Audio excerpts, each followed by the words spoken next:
Hey everyone, welcome to Judging for the Win. I'm Dave, and this is my daily ruling.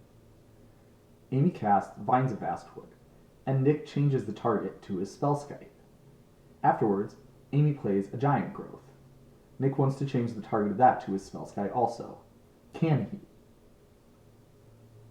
Alright, so this is a really interesting question, and it's certainly one that a lot of really good judges have been tripped up by.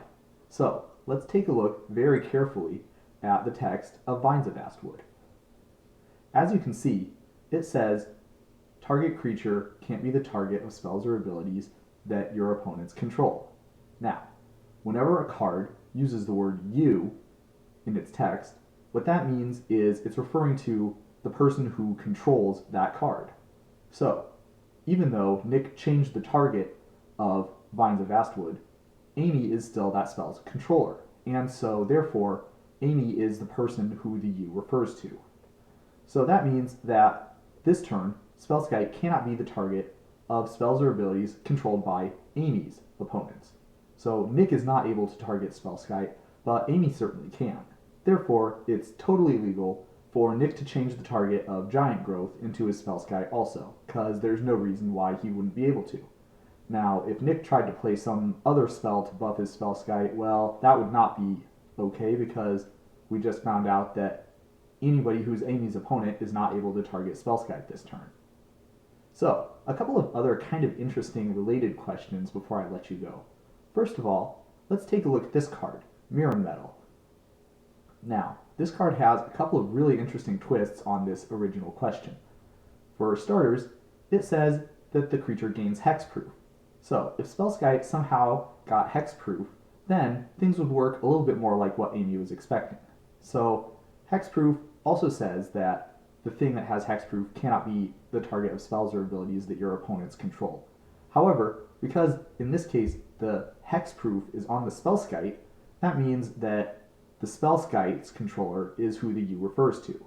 So, even if Amy somehow manages to give the Nick's creature hexproof, then Nick is the one who can still target it, and Amy is not able to target it. Another kind of interesting thing is that it's not possible for Amy to target Spellskite at all with Mirror Metal, because Mirror Metal says it targets a creature that you control. So, as we found out before, the you means Amy, and so it's not legal for Nick to perform the instruction that Spellskite asks it to change the target of Mirror Metal to Spellskite. Mirror Metal is not able to legally target Spellskite, so that's impossible to do. Now, if Nick tries to change the target of Mirror Metal onto his Spellskite, that's totally legal for him to do. Looking at Spellskite's text, you can see that it's able to target any spell or ability.